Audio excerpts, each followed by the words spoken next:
Good evening all. അപ്പം നമ്മൾ ഇന്ന് ലേണിംഗ് എന്ന് പറഞ്ഞ യൂണിറ്റ് ആണ് നോക്കാൻ വേണ്ടിയിട്ട് പോകുന്നത്.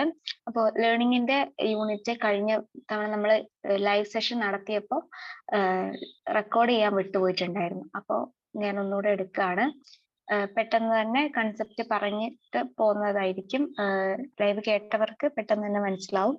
എന്നാൽ എല്ലാ കൺസെപ്റ്റുകളും എക്സ്പ്ലെയിൻ ചെയ്തിട്ട് പോകുന്നതായിരിക്കും. അപ്പം ലേണിംഗ് എന്ന് പറയുന്ന ഒരു മൊഡ്യൂളിൽ വരുന്നത്, ഈ ഒരു യൂണിറ്റിൽ വരുന്നത് എന്താണ് ലേണിംഗ്, അതിന്റെ ഇൻട്രൊഡക്ഷൻ പറയുന്നുണ്ട്. പിന്നെ എന്താണ് അതിന്റെ മീനിങ്, നേച്ചർ ഓഫ് ലേണിംഗ് എന്താണെന്ന് നമ്മൾ ഡിസ്കസ് ചെയ്യുന്നുണ്ട്. ടൈപ്സ് ഓഫ് ലേണിംഗ്, എത്ര ടൈപ്പ് ഓഫ് ലേണിംഗ് ഉണ്ട് എന്നുള്ളത് നമ്മൾ ഡിസ്കസ് ചെയ്യുന്നുണ്ട്. അതുപോലെ തന്നെ നാച്ചുറൽ ഫാക്ടേഴ്സ് ഓഫ് ലേണിംഗ് എന്ന് പറഞ്ഞിട്ട് നമ്മൾ ഡിസ്കസ് ചെയ്യുന്നുണ്ട്. പിന്നെ ലേണിംഗുമായിട്ട് റിലേറ്റ് ചെയ്തിട്ടുള്ള കുറച്ച് theories, classical conditioning, operant conditioning, trial and error of learning, social learning, insight learning, transfer of training എന്ന് പറഞ്ഞിട്ട് ഇത്രയും കാര്യങ്ങളാണ് ഈ ഒരു യൂണിറ്റിൽ വരുന്നത്. അപ്പൊ ഫസ്റ്റ് നമ്മൾ മീനിങ് എന്താണെന്ന് നോക്കുകയാണെങ്കിൽ, മീനിങ് എന്ന് പറയുന്നത് learning it is a relatively permanent change in behavior എന്നാണ് പറയുന്നത്, റിസൾട്ടിങ് ഫ്രം എക്സ്പീരിയൻസ്. അതായത് നമ്മൾ എക്സ്പീരിയൻസിലൂടെ നമ്മുടെ ബിഹേവിയറിൽ ഒരു പെർമനന്റ് ആയിട്ട്, റിലേറ്റീവ്ലി പെർമനന്റ് ആയിട്ട് ഉണ്ടാക്കിയെടുക്കുന്ന ഒരു ചേഞ്ചിനെയാണ് നമ്മൾ ലേണിംഗ് എന്ന് പറയുന്നത്. അപ്പൊ നമ്മൾ ഇത് എക്സ്പീരിയൻസിലൂടെയാണ് ഉണ്ടാകുന്നത്. അതുപോലെ തന്നെ ഒരു കുറച്ച് കാലത്തേക്ക് നീണ്ടു നിൽക്കുന്ന ഒരു പ്രോസസ്സും കൂടിയാണ്. റിലേറ്റീവ്ലി പെർമനന്റ് എന്നാണ് പറയുന്നത്, അബ്സല്യൂട്ട്ലി പെർമനന്റിങ് അല്ല. അതായത് നമ്മളിപ്പോ ഇത് ഒരു ടൈം നമ്മൾ ഒരു കാര്യം ലേൺ ചെയ്ത് കഴിഞ്ഞാൽ അത് അൺലേൺ ചെയ്യാനുള്ള ഒരു ചാൻസും കൂടെ ഉണ്ട്. അതുപോലെ തന്നെ ഒരു കുറെ കാലത്തേക്ക് കൂടെ നീണ്ടു നിൽക്കുന്ന ഒരു പ്രോസസ് ആയിരിക്കും ഈ ലേണിംഗ് എന്ന് പറയുന്നത്. Relative permanent change, it is important to mention here that temporary changes in behavior cannot be termed as learning. അതായത് നമുക്ക് റിലേറ്റീവ്ലി പെർമനന്റ് ചേഞ്ച് എന്ന് പറയുന്നത് ടെമ്പററി ചേഞ്ചസ് ഉണ്ടാവാം, നമ്മളൊരു ഷോർട്ട് പീരിയഡിലേക്ക് ഉണ്ടാകുന്ന മാറ്റങ്ങളും ബിഹേവിയറിൽ ഉണ്ടാവാം. ആ ഒരു ആസ്പെക്റ്റിനെ നമുക്ക് ലേണിംഗ് ആയിട്ട് കണക്കാക്കാൻ പറ്റത്തില്ല. ഫോർ എക്സാമ്പിൾ പറയാണ്, നമ്മളിപ്പോ എന്തെങ്കിലും മരുന്നൊക്കെ കഴിച്ചിട്ട് നമ്മൾ ടയേർഡ് ആയി പോവാണ്, അല്ലെങ്കിൽ ഫീലിംഗ് നമുക്കൊരു ഡ്രൗസിനെസ്, ടയർഡ്നെസ് ഒക്കെ വരികയാണ്. അത് നമ്മുടെ ബിഹേവിയറിൽ ഉണ്ടാകുന്ന ഒരു ചേഞ്ചസ് ആണ്. നമ്മളൊരു മെഡിക്കേഷന്റെ ഭാഗമായിട്ട് നമ്മുടെ ബിഹേവിയറിൽ വരുന്ന മാറ്റംസ് ആണ് ആ ഒരു ഡ്രൗസിനെസ്, സ്ലീപ്പിനെസ് ഒക്കെ. അപ്പൊ നമുക്കതൊരു അവിടെ നടക്കുന്ന ഒരു ലേണിംഗ് പ്രോസസ് ആണെന്ന് പറയാൻ പറ്റൂല. അതൊരു ഷോർട്ട് പീരീഡിലേക്ക് നമ്മുടെ ഇൽനെസ്സിനെ മാറ്റാൻ വേണ്ടിയിട്ട് നമ്മളുടെ ബിഹേവിയറിൽ വരുന്ന, ഇൽനെസ്സിന് നമ്മൾ എടുക്കുന്ന മെഡിക്കേഷന്റെ ഭാഗമായിട്ട് വരുന്ന ഒരു സിംറ്റംസും കാര്യങ്ങളാണ്. അപ്പം അതൊരു ടെമ്പററി ചേഞ്ച് ഇൻ ബിഹേവിയർ ആണ്. അതുകൊണ്ട് നമുക്ക് അതൊരു ലേണിംഗ് ആയിട്ട് കണക്കാക്കാൻ വേണ്ടിയിട്ട് പറ്റത്തില്ല. അപ്പോൾ ലേണിംഗ് എന്ന് പറയുന്ന കാര്യം ബിഹേവിയറിൽ ടെമ്പററി ചേഞ്ച് ഉണ്ടാക്കുന്ന ഒരു കാര്യമല്ല, റിലേറ്റീവ്ലി പെർമനന്റ് ആയിട്ട് തന്നെയായിരിക്കും ഈ ഒരു ലേണിംഗ് ഒക്കെ ചെയ്യുന്നത്. അതുപോലെ തന്നെ പെർമനന്റ് ചേഞ്ചസ് നമ്മുടെ ബിഹേവിയറിൽ പെർമനന്റ് ആയിട്ടുള്ള ചേഞ്ചസ് നമ്മുടെ ഏജിങ്ങിന്റെയും മെച്ചുറേഷന്റെ ഭാഗമായിട്ടും ഉണ്ടാവാനുള്ള ചാൻസ് ഉണ്ട്. ഏജിന്റെയും മെച്ചുറേഷന്റെ ഭാഗമായിട്ട് ഉണ്ടാകുന്ന ചേഞ്ചസിനെ, ബിഹേവിയറൽ ചേഞ്ചസിനെ നമ്മൾ ഒരിക്കലും ലേണിംഗ് ആണെന്ന് നമുക്ക് പറയാൻ വേണ്ടിയിട്ട് പറ്റൂല. അതായത് ഒരു പേഴ്സൺ ഗ്രോ ചെയ്യുന്ന സമയത്ത് അല്ലെങ്കിൽ ഡെവലപ്പ് ചെയ്യുന്ന സമയത്ത് ഒരുപാട് ചേഞ്ചസ് അവരുടെ ഹൈറ്റില്, അവരുടെ പെരുമാറ്റത്തില്, അങ്ങനെയുള്ള കാര്യങ്ങളിലൊക്കെ ചേഞ്ചസ് ഗ്രോത്തിന്റെ ഭാഗമായിട്ട് അല്ലെങ്കിൽ ഏജിങ്ങിന്റെ ഭാഗമായിട്ട് ഉണ്ടാവും. അത് ഒരു ലേണിംഗ് ആണെന്ന് നമുക്ക് പറയാൻ വേണ്ടിയിട്ട് പറ്റത്തില്ല. It's A part of maturation or it's A part of ageing എന്ന് പറയാൻ വേണ്ടിയിട്ട് പറ്റുള്ളൂ. അതുപോലെ തന്നെ ഈ ഒരു എക്സ്പീരിയൻസ് എന്ന് പറയുന്നത് നമുക്ക് ഒബ്സർവബിൾ, നമ്മളൊരു ഡയറക്റ്റ് ആയിട്ടുള്ള എക്സ്പീരിയൻസിലൂടെ നമുക്ക് ലേണിംഗ് ഉണ്ടാക്കാം. അതുപോലെ തന്നെ മറ്റുള്ളവരെ ഒബ്സർവ് ചെയ്തിട്ട്, വികാരിയസ് ലേണിംഗ് എന്ന് പറയും, മറ്റുള്ളവരെ ഒബ്സർവ് ചെയ്തിട്ട് ഉണ്ടാക്കിയെടുക്കുന്ന ചേഞ്ചിനെ നമുക്ക്, അല്ലെങ്കിൽ ബിഹേവിയറിൽ നമ്മൾ ചേഞ്ച് ഉണ്ടാക്കുന്നുണ്ടെങ്കിൽ നമ്മൾ വികാരിയസ് ലേണിംഗ് ഒക്കെയാണ് പറയുക. അപ്പൊ അതായത് നമ്മളിപ്പോ എക്സ്പീരിയൻസ് ഉണ്ടാക്കുന്നത് ഡയറക്റ്റ് ആയിട്ട് നമ്മുടെ എക്സ്പീരിയൻസിലൂടെയും, അതുപോലെ തന്നെ നമ്മൾ മറ്റുള്ളവരെ ഒബ്സർവ് ചെയ്തിട്ട് നമുക്ക് നമ്മുടെ ബിഹേവിയറിൽ ഒരു എൻഡ്യൂറിംഗ് ആയിട്ടുള്ള അല്ലെങ്കിൽ പെർമനന്റ് ആയിട്ടുള്ള ഒരു ചേഞ്ചസ് ഉണ്ടാക്കിയെടുക്കാൻ വേണ്ടിയിട്ട് പറ്റും. അപ്പം ഇത്രയും കാര്യങ്ങളാണ് ലേണിംഗിന്റെ ഒരു ഡെഫിനേഷൻ, അല്ലെങ്കിൽ എന്താണ് ലേണിംഗ്, അതിന്റെ നാച്ചർ എങ്ങനെയാണ് എന്നുള്ളതിനെ കുറിച്ചിട്ട് എക്സ്പ്ലെയിൻ ചെയ്യുന്നത്. അപ്പൊ അടുത്ത പാർട്ടിൽ നമ്മൾ നോക്കുകയാണെങ്കിൽ ഒരുപാട് ടൈപ്പ് ഓഫ് ലേണിംഗ് ഉണ്ട്. മെയിൻ ആയിട്ട് നമ്മൾ 4 ടൈപ്പ് ഓഫ് ലേണിംഗ് ആണ് ഇവിടെ ഡിസ്കസ് ചെയ്യുന്നത്. Motor learning, verbal learning, discrimination learning, concept learning. അങ്ങനെ 4 ടൈപ്പ് ഓഫ് ലേണിംഗ് ആണ് നമ്മുടെ മെറ്റീരിയലിൽ നമ്മൾ എക്സ്പ്ലെയിൻ ചെയ്തിട്ട് വരുന്നത്. അപ്പൊ മോട്ടോർ ലേണിംഗ് എന്താണെന്ന് നോക്കുകയാണെങ്കിൽ, മോട്ടോർ ലേണിംഗ് എന്ന് പറയുന്നത് നമ്മുടെ മോട്ടോർ സ്കിൽസ് ഒക്കെ നമ്മൾ അക്വയർ ചെയ്തെടുക്കുന്നത്, അല്ലെങ്കിൽ മോട്ടോർ ഫങ്ഷൻസ് ഒക്കെ നമ്മൾ ലേൺ ചെയ്തെടുക്കുന്നതിനെയാണ് നമ്മൾ മോട്ടോർ ലേണിംഗ് എന്ന് പറയുന്നത്. നമ്മളിപ്പോ ഫോർ എക്സാമ്പിൾ പറയുകയാണെങ്കിൽ, നമ്മൾ എങ്ങനെ ഒരു സൈക്കിൾ റൈഡ് ചെയ്യും എന്നുള്ളത് ഒരു മോട്ടോർ ലേണിംഗിന്റെ ഭാഗമായിട്ട് ഉണ്ടായതാണ്. അല്ലെങ്കിൽ നമ്മളിപ്പോ ഇങ്ങനെ ഒരു സ്പോർട്സിലൊക്കെ എങ്ങനെ ആക്റ്റീവായിട്ട് നമുക്ക് പാർട്ടിസിപ്പേറ്റ് ചെയ്യാൻ പറ്റും എന്നുള്ളത് നമ്മൾ ലേൺ ചെയ്യുന്നതിനെയൊക്കെ നമ്മൾ മോട്ടോർ ലേണിംഗ് ആയിട്ട് നമുക്ക് കണക്കാക്കാൻ പറ്റും. അതായത് നമ്മൾ മോട്ടോർ സ്കിൽസും ഫങ്ഷൻസും ഒക്കെ എങ്ങനെ ചെയ്യാം എന്നുള്ളതാണ് അവിടെ പഠിച്ചെടുക്കുന്നത്. അപ്പോൾ ആ ഒരു കൈൻഡ് ഓഫ് ലേണിംഗിനെ നമ്മൾ മോട്ടോർ ലേണിംഗ് എന്നാണ് പറയുന്നത്. അടുത്തൊരു ടൈപ്പ് ഓഫ് ലേണിംഗ് ആണ് വെർബൽ ലേണിംഗ്. വെർബൽ ലേണിംഗ് എന്ന് പറയുന്ന സമയത്ത് നമ്മൾ വെർബൽ ആയിട്ടുള്ള ലേണിംഗ് പ്രോസസ് എങ്ങനെയാണ് നടക്കുന്നത്, അല്ലെങ്കിൽ നമ്മൾ എങ്ങനെയാണ് കമ്മ്യൂണിക്കേറ്റ് ചെയ്യാനുള്ള സ്കിൽസ് ഉണ്ടാക്കിയെടുക്കുന്നത്, അല്ലെങ്കിൽ നമ്മൾ എങ്ങനെയൊക്കെയാണ് വേർഡ്സ് ഒക്കെ യൂസ് ചെയ്യുന്നത്, അല്ലെങ്കിൽ നമ്മുടെ വേർഡ്സിന്റെ ഒക്കെ സൗണ്ട്സ് എങ്ങനെയാണ് ലേൺ ചെയ്യുന്നത്, അല്ലെങ്കിൽ നമ്മളിപ്പോൾ പിക്ചർ എങ്ങനെയാണ് ഐഡന്റിഫൈ ചെയ്യുന്നത്, അതുപോലെയുള്ള ഒരു വെർബൽ ആയിട്ടുള്ള കാര്യങ്ങൾ റിലേറ്റ് ചെയ്തിട്ടുള്ള ലേണിങ്ങിനെയാണ് നമ്മൾ വെർബൽ ലേണിംഗ് എന്ന് പറയുന്നത്. അപ്പൊ മോട്ടോർ ലേണിംഗ് എന്ന് പറയുന്നത് മോട്ടോർ സ്കിൽസ് എങ്ങനെയാണ് നമ്മൾ അക്വയർ ചെയ്തെടുക്കുന്നത്. വെർബൽ ലേണിംഗ് എന്ന് പറയുമ്പോൾ നമ്മൾ കമ്മ്യൂണിക്കേറ്റ് ചെയ്യാൻ യൂസ് ചെയ്ത വെർബൽ ആയിട്ടുള്ള കാര്യങ്ങളൊക്കെ എങ്ങനെയാണ് നമ്മൾ ലേൺ ചെയ്യുന്നത് എന്നതിനെ കുറിച്ചിട്ട് റിലേറ്റ് ചെയ്തിട്ടുള്ളതാണ് വെർബൽ ലേണിംഗ് എന്ന് പറയുന്നത്.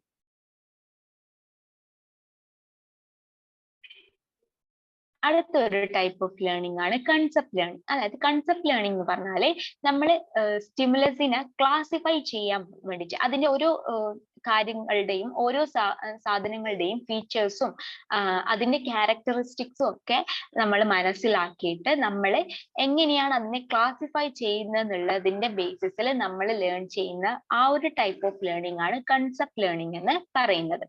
അതായത് നമ്മളിപ്പം എന്താണ്, ഇപ്പം നമ്മൾ പഠിക്കുകയാണ്, നമ്മളിപ്പോ ഒരു നായയെ കണ്ടു. അപ്പൊ നമ്മൾ ആ ഒരു നായക്ക് അതിന്റെ അത് ബൗ എന്നാണ് കുരയ്ക്കുന്നത്. അപ്പൊ അതിന് 4 ലെഗുണ്ട്, അതിനൊരു വാലുണ്ട്. ഈ ഒരു കാര്യങ്ങളൊക്കെ വെച്ചിട്ട് ആ ഒരു പർട്ടിക്കുലർ സാധനത്തിന്റെ ക്യാരക്ടറിസ്റ്റിക്സ് ഒക്കെ വെച്ചിട്ട് നമ്മൾ പഠിക്കുകയാണ് ഇതൊരു ആനിമൽ ആണ് എന്നുള്ളത്, അല്ലെങ്കിൽ ഇതൊരു ജീവി ആനിമൽ അല്ലെങ്കിൽ ഒരു നായയാണ് എന്നുള്ള കാര്യങ്ങൾ നമ്മൾ പുതിയതായിട്ട് പഠിക്കുകയാണ്. ആ കൈൻഡ് ഓഫ് ലേണിങ്ങിനെയാണ് നമ്മൾ കൺസെപ്റ്റ് ലേണിംഗ് എന്ന് പറയുന്നത്. അടുത്തൊരു ടൈപ്പ് ഓഫ് ലേണിംഗ് ആണ് ഡിസ്ക്രിമിനേഷൻ ലേണിംഗ്. ഡിസ്ക്രിമിനേഷൻ ലേണിംഗ് എന്ന് പറയുമ്പോൾ നമ്മുടെ സ്റ്റിമുലസിനെ നമ്മൾ ഡിസ്ക്രിമിനേറ്റ് ചെയ്തിട്ട് പഠിക്കുന്നത്. അതായത് ഇപ്പൊ നമ്മൾ നേരത്തെ നായയുടെ എക്സാമ്പിൾ തന്നെ എടുക്കുകയാണെങ്കിൽ, നമ്മൾ എന്താണ് ഒരുപാട് വെറൈറ്റി ഓഫ് ഡോഗ്സ് ഉണ്ട് അല്ലെ. സ്ട്രീറ്റ് ഡോഗ്സ് ഉണ്ട്, പിന്നെ പബ് ഉണ്ട്, പഗ് ഉണ്ട്, അങ്ങനെ ഒരുപാട് ടൈപ്പ് ഓഫ് എന്താണ് ഡോഗ്സ് ഉണ്ട്. അപ്പൊ അതിന്റെ ഓരോന്നിന്റെയും ക്യാരക്ടറിസ്റ്റിക്സ് വെച്ചിട്ട് നമുക്ക് ഡിഫറൻഷിയേറ്റ് ചെയ്യാൻ അല്ലെങ്കിൽ ഡിസ്ക്രിമിനേറ്റ് ചെയ്യാൻ നമുക്ക് കഴിയുന്നുള്ള ആ ഒരു കൈൻഡ് ഓഫ് ലേണിങ്ങിനെയാണ് നമ്മൾ ഡിസ്ക്രിമിനേഷൻ ലേണിംഗ് എന്ന് പറയുന്നത്. അതായത് നമുക്ക് നമ്മുടെ സ്റ്റിമുലസിനെ ഡിസ്ക്രിമിനേറ്റ് ചെയ്യാൻ പറ്റുന്ന ആ ഒരു കൈൻഡ് ഓഫ് ലേണിങ്ങിനെയാണ് നമ്മൾ ഡിസ്ക്രിമിനേഷൻ ലേണിംഗ് എന്ന് പറയുന്നത്. ഇങ്ങനെ 4 ലേണിംഗ് ആണുള്ളത്: motor learning, verbal learning, concept learning, discrimination learning.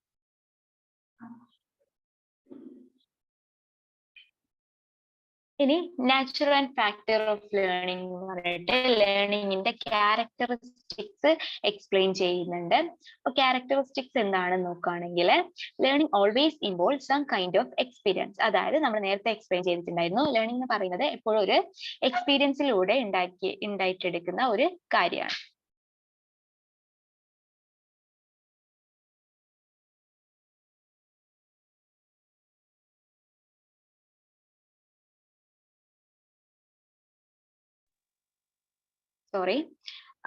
Characteristics നോക്കുകയാണെങ്കിൽ, നമ്മൾ learning always involve some kind of experience. അതായത് നമ്മൾ റിപ്പീറ്റഡ് ആയിട്ട് എന്തിലെങ്കിലും എക്സ്പോഷർ ആകുന്ന സമയത്താണ് നമ്മൾ നമ്മുടെ ഹാബിറ്റിൽ ചേഞ്ച് ഉണ്ടാകുന്നത്, അല്ലെങ്കിൽ നമ്മുടെ ബിഹേവിയറിൽ ചേഞ്ച് ഉണ്ടാക്കുന്നത്. അപ്പൊ എപ്പോഴും ഒരു ലേണിംഗ് നടക്കുന്നുണ്ടെങ്കിൽ അവിടെ എന്തായാലും ഒരു റിപ്പീറ്റഡ് ആയിട്ടുള്ള എന്തെങ്കിലും ഒരു പ്രോസസ്സ് അവിടെ നടന്നിട്ടുണ്ടാവും. അതപ്പോ ലേണിംഗ് എന്ന് പറയുന്നത് എപ്പോഴും learning always involve some kind of experiences. അതുപോലെ തന്നെ നമുക്ക് സംടൈംസ് ചില സമയത്ത് നമുക്ക് സിംഗിൾ എക്സ്പീരിയൻസ് നമ്മുടെ ലേണിംഗിലേക്ക് നമ്മളെ ലീഡ് ചെയ്യും. ഫോർ എക്സാമ്പിൾ നമ്മളിപ്പോ എന്താണ്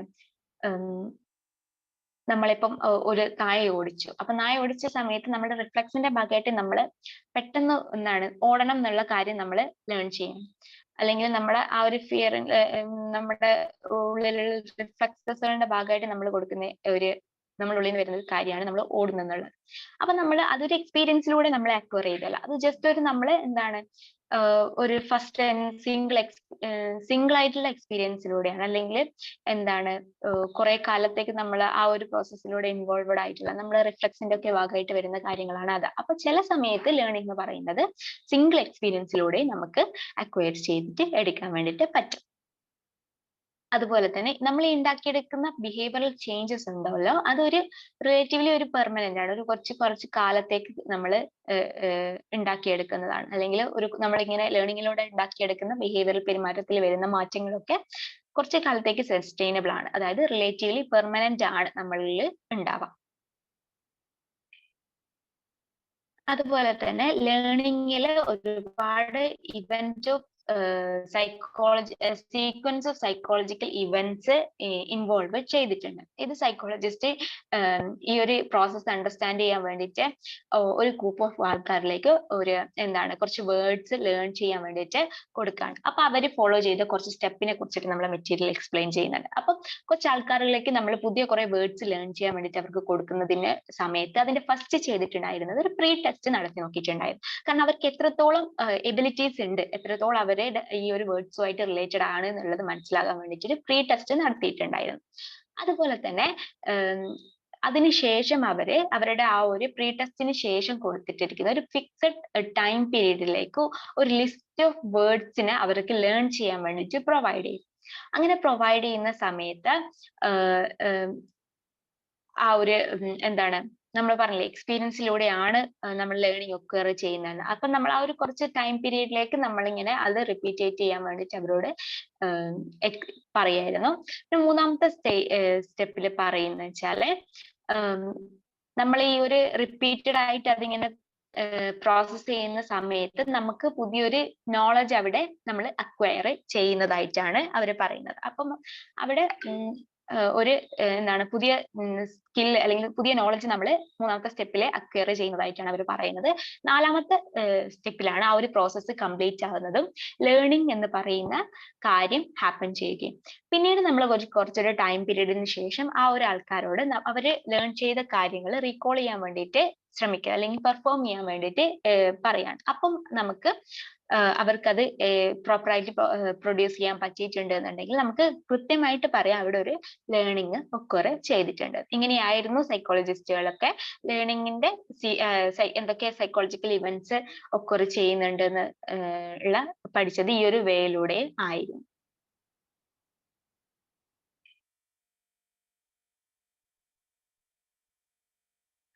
അടുത്ത പാർട്ടില് ലേണിംഗിന്റെ അടുത്തൊരു ക്യാരക്ടറിസ്റ്റിക് ആയിട്ട് പറയുന്നതെന്ന് വെച്ചാല് ലേണിംഗ് എന്ന് പറയുന്ന ഒരു ഇൻഫേർഡ് പ്രോസസ് ആണ്. അതായത് നമ്മള് മറ്റുള്ളവരുടെ പെർഫോമൻസ് ഒക്കെ ബേസ്ഡ് ചെയ്തിട്ടാണ് നമ്മൾ ലേണിംഗ് നടന്നു എന്നുള്ളത് അനുമാനിക്കുന്നത്. നമ്മൾ എങ്ങനെയാണ് അത് മറ്റുള്ളവരിലേക്ക് നമ്മൾ എങ്ങനെയാണ് പെർഫോം ചെയ്യുന്നതെന്നുള്ള ബേസിസിലാണ് നമ്മൾ എത്രത്തോളം ലേൺ ചെയ്തു എന്ന് അനുമാനിക്കുകയാണ്. അവിടെ ഒരു ഇൻഫറിങ് ആണ് നടക്കുന്നത് ലേണിംഗ് എന്ന് പറയുന്നത്.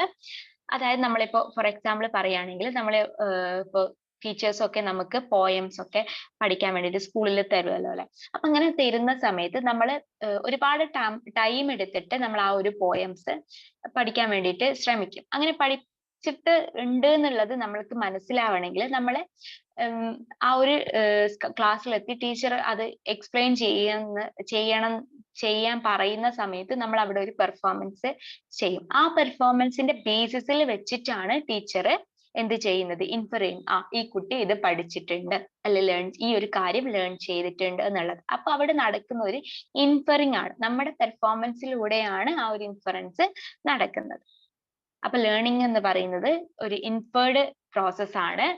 ജസ്റ്റ് നമ്മൾ പെർഫോം ചെയ്യാന്നല്ല, നമ്മുടെ പെർഫോമൻസിന്റെ ബേസിസിൽ നമ്മൾ അവിടെ ലേണിംഗ് നടന്നു എന്നുള്ളത് അനുമാനിക്കുകയാണ് ചെയ്യുന്നത്.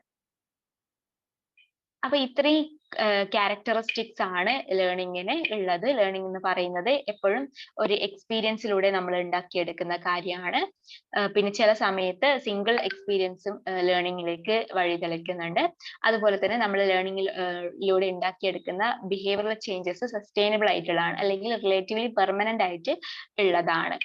പിന്നെ ലേണിങ്ങിൽ ഒരുപാട് സീക്വൻഷ്യൽ സൈക്കോളജിക്കൽ ഇവന്റ്സ് നടക്കുന്നുണ്ട് ലേണിംഗ് പ്രോസസ്സിൽ. അതുപോലെ തന്നെ ലേണിംഗ് എന്ന് പറയുന്നത് ഒരു ഇൻഫേർഡ് പ്രോസസ്സും കൂടിയാണ്. ഇത്രയും ക്യാരക്ടറിസ്റ്റിക്സ് ആണ് ലേണിങ്ങിന് ഉള്ളത്. അപ്പോൾ ഒരുപാട് തിയറീസ് നമ്മൾ എങ്ങനെ ലേൺ ചെയ്യുന്നു എന്നതിന്റെ ബേസിസിൽ വെച്ചിട്ട് ഒരുപാട് തിയറീസ് ലേണിങ്ങിന് ഉണ്ട്.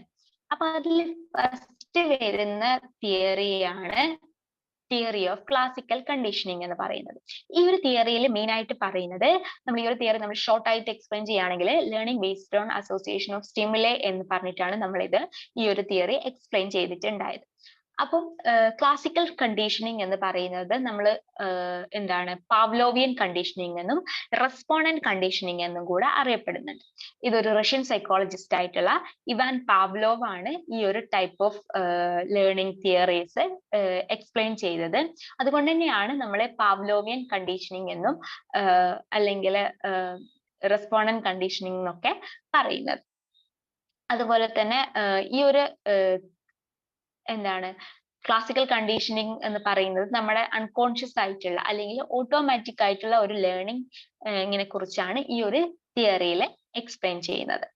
അതുപോലെ തന്നെ ക്ലാസിക്കൽ കണ്ടീഷനിങ്ങില് നമ്മൾ പറഞ്ഞു it's learning based on association of stimuli എന്ന് പറയുന്നത്. അതായത് രണ്ട് സ്റ്റിമുലയുടെ അസോസിയേഷൻ വെച്ചിട്ട് രണ്ട് സ്റ്റിമുലസ് എത്രത്തോളം അസോസിയേറ്റ് ചെയ്തിട്ടിരിക്കുന്നുണ്ട് എന്നുള്ളതിന്റെ ഭാഗമായിട്ടാണ് ലേണിംഗ് നടക്കുന്നതെന്നാണ് ഈ ഒരു ഇതില് തിയറിയിൽ പറയുന്നത്. അതായത് നമ്മൾ ലേൺ ചെയ്യുന്ന കാര്യങ്ങളൊക്കെ, എല്ലാ കാര്യങ്ങളല്ല, നമ്മൾ ലേൺ ചെയ്യുന്ന കാര്യങ്ങൾ ഈ ഒരു കണ്ടീഷൻ ചെയ്തെടുക്കുന്നത് കൂടെയാണ് എന്നാണ് ഈ ഒരു തിയറിയിൽ പറയുന്നത്.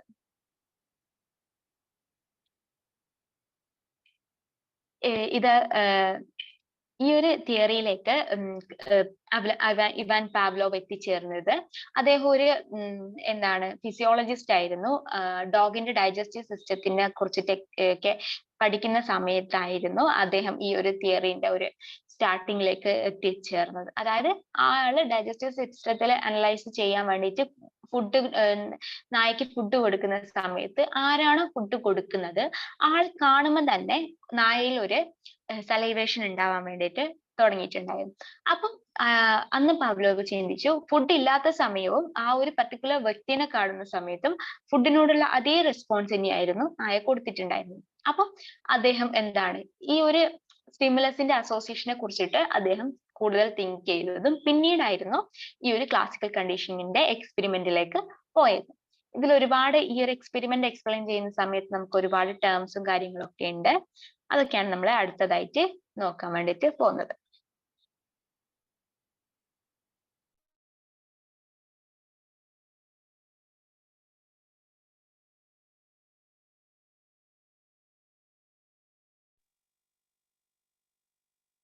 ഓക്കെ, അപ്പം ഈ ഒരു എക്സ്പെരിമെന്റില് 3 പീരിയഡ് ആയിട്ടായിരുന്നു പാവ്ലോവ് എക്സ്പ്ലെയിൻ ചെയ്തത്. ബിഫോർ കണ്ടീഷനിങ് എങ്ങനെയാണ്, ഡ്യൂറിങ് കണ്ടീഷനിങ് എങ്ങനെയാണ്, ആഫ്റ്റർ കണ്ടീഷനിങ് എങ്ങനെയാണെന്ന് വെച്ചിട്ടാണ് കാര്യങ്ങൾ എക്സ്പ്ലെയിൻ ചെയ്തിട്ടുണ്ടായിരുന്നത്. അപ്പം ഇതിൽ വരുന്ന കുറച്ച് ടേംസിനെ കുറിച്ചിട്ടാണ് അടുത്ത നമ്മൾ എക്സ്പ്ലെയിൻ ചെയ്യാൻ പോകുന്നത്. ഫസ്റ്റ് വരുന്നത് അൺകണ്ടീഷണൽ സ്റ്റിമുലസ്. അൺകണ്ടീഷണൽ സ്റ്റിമുലസ് എന്ന് പറയുമ്പോൾ നമുക്ക് ഓട്ടോമാറ്റിക് ആയിട്ട് റെസ്പോൺസിലേക്ക് ലീഡ് ചെയ്യുന്ന സ്റ്റിമുലസിനെയാണ് നമ്മൾ അൺകണ്ടീഷണൽ സ്റ്റിമുലസ് എന്ന് പറയുന്നത്. ഫോർ എക്സാമ്പിൾ പറയുകയാണെങ്കിൽ നമ്മളിപ്പോ ഒരു തണുത്ത കാറ്റ് അടിക്കുമ്പോൾ നമ്മൾ ഷിവർ ചെയ്യാണ്. അതൊരു നാച്ചുറൽ ആയിട്ടുള്ള ഒരു പ്രോസസ്സാണ്, അല്ലെങ്കിൽ ഓട്ടോമാറ്റിക് ആയിട്ടുള്ള ഒരു പ്രോസസ്സാണ്. അപ്പൊ നമുക്ക് അവിടെ എന്താണ് ഈ കാറ്റ് എന്ന് പറയുന്നത് ഒരു അൺകണ്ടീഷണൽ സ്റ്റിമുലസ് ആണ് എന്ന് വേണമെങ്കിൽ പറയാം. അപ്പം അൺകണ്ടീഷണൽ സ്റ്റിമുലസ് എപ്പോഴും എന്താണ് ഓട്ടോമാറ്റിക് ആയിട്ടുള്ള റെസ്പോൺസ് പ്രൊഡ്യൂസ് ചെയ്യും, അല്ലെങ്കിൽ നാച്ചുറൽ ആയിട്ടുള്ള റെസ്പോൺസ് പ്രൊഡ്യൂസ് ചെയ്യും. അതാണ് നമ്മൾ അൺകണ്ടീഷണൽ സ്റ്റിമുലസ് ആയിട്ട് പറയുന്നത്. അതിന് നമ്മൾ UCS എന്ന് പറഞ്ഞിട്ടുള്ള ടേം യൂസ് ചെയ്തിട്ടാണ് ഡിനോട്ട് ചെയ്യുന്നത്. അൺകണ്ടീഷണൽ സ്റ്റിമുലസിന് UCS എന്നായിട്ടാണ് നമ്മൾ പറയുന്നത്. ഇനി അടുത്തതായിട്ടുള്ളത് ന്യൂട്രൽ സ്റ്റിമുലസ് ആണ്. ന്യൂട്രൽ സ്റ്റിമുലസ് എന്ന് പറയുന്ന സമയത്ത് നമുക്ക് അതിന്റെ ഒരു പ്രസൻസിൽ നമുക്ക് എന്താണ് ഇനീഷ്യലി അതിനായിട്ട് തന്നെ ഒരു റെസ്പോൺസ് ഉണ്ടാവത്തില്ല, ന്യൂട്രൽ ആയിരിക്കും അതിനുള്ള റെസ്പോൺസ്. അതേസമയത്ത് നമ്മൾ വേറൊരു സ്റ്റിമുലസുമായിട്ട് അസോസിയേറ്റ് ചെയ്യുന്ന സമയത്ത് നമുക്ക് അവിടെ ഒരു റെസ്പോൺസ് ക്രിയേറ്റ് ചെയ്യാൻ പറ്റുന്ന ഒരു സ്റ്റിമുലസിനെയാണ് നമ്മൾ ന്യൂട്രൽ സ്റ്റിമുലസ് എന്ന് പറയുന്നത്. അതായത് ഇനീഷ്യലി അതിന് പ്രത്യേകിച്ച് ട്രിഗറോ അല്ലെങ്കിൽ റെസ്പോൺസോ കാര്യങ്ങളോ ഒന്നും ഇല്ലാത്ത സ്റ്റിമുലസിനെയാണ് നമ്മൾ ന്യൂട്രൽ സ്റ്റിമുലസ് ആയിട്ട് കണക്കാക്കുന്നത്.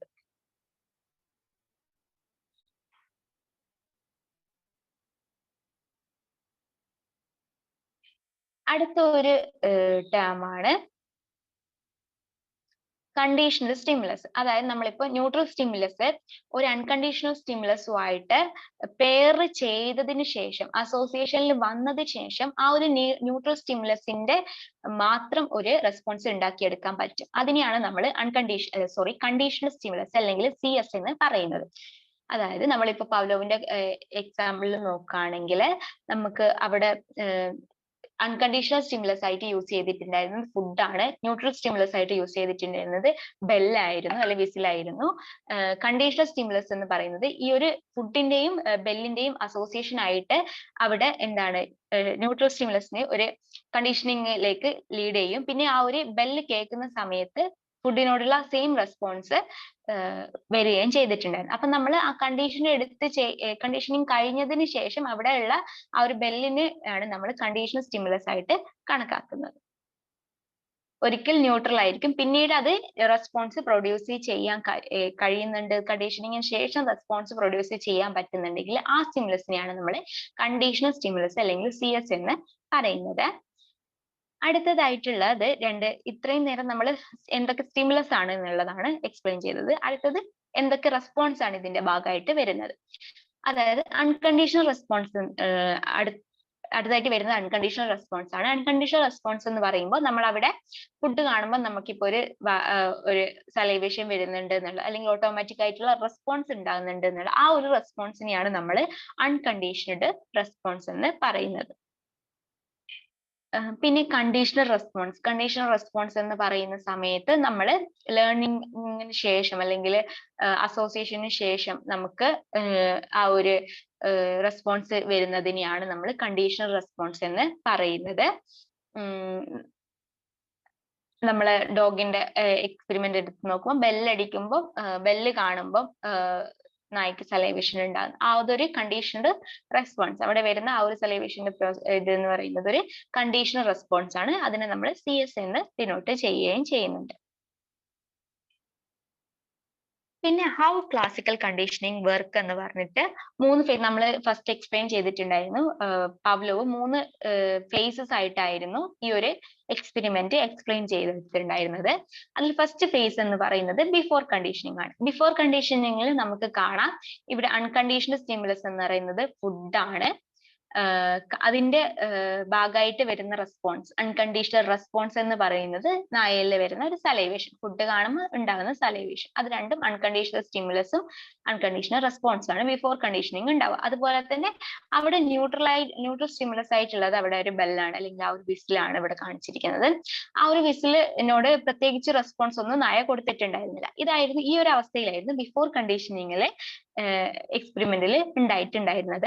ന്യൂട്രൽ സ്റ്റിമുലസിനോട് നോ റെസ്പോൺസ് ആയിരുന്നു ഉണ്ടായിരുന്നത്. അൺകണ്ടീഷണൽ സ്റ്റിമുലസിന് ഒരു അൺകണ്ടീഷണൽ ആയിട്ടുള്ള റെസ്പോൺസും ഉണ്ടായിട്ടുണ്ട്. ഇതായിരുന്നു ഫസ്റ്റ് ഫേസ് എന്ന് പറയുന്ന ബിഫോർ കണ്ടീഷനിങ് എന്ന് പറയുന്ന ഫേസ്. രണ്ടാമത്തെ ഫേസ് ആയിട്ട് പറയുന്നത് എന്ന് പറഞ്ഞാല് ഡ്യൂറിങ് കണ്ടീഷനിങ് ആണ്. ഡ്യൂറിങ് കണ്ടീഷനിങ് ഈ ഒരു പീരിയഡിൽ നമ്മൾ ബെല്ല് കൊടുത്തതിന് ശേഷം ഫുഡ് കൊടുക്കുന്നത്, അതായത് നമ്മൾ രണ്ടിനെയും പെയർ ചെയ്തിട്ട് കൊടുക്കുന്നതാണ് ഡ്യൂറിങ് കണ്ടീഷനിങ് എന്ന് പറയുന്നത്. ആ സമയത്തും അൺകണ്ടീഷണൽ ആയിട്ടുള്ള ഒരു റെസ്പോൺസ് തന്നെയാണ് ഉണ്ടായിട്ടിരിക്കുന്നത്. അത് ഫുഡ് കാണുമ്പോൾ സലൈവേഷൻ വരുന്നത്. അപ്പൊ അവിടെ ഒരു പെയറിംഗ് നടന്നുകൊണ്ടിരിക്കുന്നതാണ്. ആ ഒരു ഫേസിനെയാണ് നമ്മൾ ഡ്യൂറിങ് കണ്ടീഷനിങ് എന്ന് പറയുന്നത്.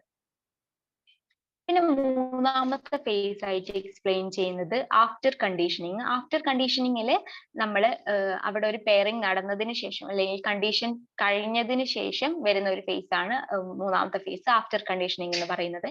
ഇവിടെ നമ്മൾ അൺകണ്ടീഷണൽ സ്റ്റിമുലസിന്റെ പ്രസൻസ് ഇല്ലാത്ത സമയത്തും നായയില് ഒരു കണ്ടീഷൻഡ് ആയിട്ടുള്ള ഒരു കണ്ടീഷണൽ റെസ്പോൺസ് വരുന്നുണ്ട്. അതായത് ഇവിടെ കണ്ടീഷണൽ സ്റ്റിമുലസ് ആയിട്ട് മാറുന്നത് ബെല്ലാണ്. ആ ഒരു ബെല്ല് കാണുമ്പോൾ തന്നെ നായയിൽ സലൈവേഷൻ ഉണ്ടാകും. ആ ഒരു സലൈവേഷനെ നമ്മൾ കണ്ടീഷണൽ റെസ്പോൺസ് എന്ന് പറയുന്നു. അങ്ങനെ 3 ഫേസ് ആയിട്ടാണ് ഈ ഒരു എക്സ്പെരിമെന്റ് ഉണ്ടായിരുന്നത്. Before conditioning, during conditioning, after conditioning. അപ്പൊ ഇതാണ് ആ ഒരു കണ്ടീഷനിങ്ങിന്റെ ആ ഒരു ഫ്ലോ ചാർട്ട്, ഈ ഒരു എക്സ്പെരിമെന്റിന്റെ ഒരു ഫ്ലോ ചാർട്ട് ആയിട്ട് കാണിക്കുന്നത്. 3 ഫേസിനെ എക്സ്പ്ലെയിൻ ചെയ്തിട്ടുണ്ട്. Before conditioning, the process of conditioning, after conditioning എന്ന് പറഞ്ഞിട്ട് 3 പ്രോസസ്സ് കൊടുത്തിട്ടുണ്ട്. അപ്പൊ എന്തൊക്കെയാണ് ചേഞ്ചസ് അവിടെ വരുന്നത് എന്നുള്ളതും ഈ ഒരു ഫ്ലോ ചാർട്ടിൽ എക്സ്പ്ലെയിൻ ചെയ്തിട്ടുണ്ട്. അപ്പൊ ഇത്രയും കാര്യങ്ങളാണ് ഈ ഒരു തിയറിയില് നമ്മുടെ മെറ്റീരിയൽ അണ്ടറിൽ വരുന്നത്. അപ്പൊ ബാക്കി കാര്യങ്ങൾ നമ്മൾ ഡീറ്റെയിൽഡ് ആയിട്ട് അടുത്ത ഒരു ക്ലാസ്സിൽ എക്സ്പ്ലെയിൻ ചെയ്യുന്നതായിരിക്കും. ഇത്രയും കാര്യങ്ങളായിരുന്നു നമ്മൾ കഴിഞ്ഞ ക്ലാസ്സിൽ എക്സ്പ്ലെയിൻ ചെയ്തിട്ടുണ്ടായിരുന്നത്. അപ്പം കഴിഞ്ഞ ക്ലാസ്സിൽ റെക്കോർഡ് ചെയ്യാൻ വിട്ടുപോയതിന്റെ ഒരു ബുദ്ധിമുട്ടില് ഒന്നുകൂടെ എടുത്തതാണ്. ലൈവ് സെഷനിൽ നമ്മൾ ഇത്രയും കാര്യങ്ങൾ തന്നെയാണ് പറഞ്ഞത്. പിന്നെ കുറച്ച് ആൾക്കാർക്ക് കുറച്ച് ഡൗട്ടും കാര്യങ്ങളൊക്കെ ഉണ്ടായിരുന്നു. അപ്പൊ നമ്മൾ അതും കൂടിയായിരുന്നു എക്സ്പ്ലെയിൻ ചെയ്തിട്ടുണ്ടായിരുന്നത്. അപ്പം ഇത്രയും കാര്യങ്ങളാണ് ഈ ഒരു ലേണിംഗ് തിയറീസ് ഫസ്റ്റ് ഉള്ള പാവ്ലോവിന്റെ കണ്ടീഷനിങ് അല്ലെങ്കിൽ നമ്മുടെ ക്ലാസിക്കൽ കണ്ടീഷനിങ് എന്ന് പറയുന്ന തിയറിന്റെ അണ്ടറിൽ വരുന്ന കാര്യങ്ങൾ. അപ്പോൾ ഇന്നത്തെ ക്ലാസ് ബാക്കി കാര്യങ്ങൾ നമ്മൾ അടുത്ത ക്ലാസ്സിൽ എക്സ്പ്ലെയിൻ ചെയ്യുന്നതായിരിക്കും.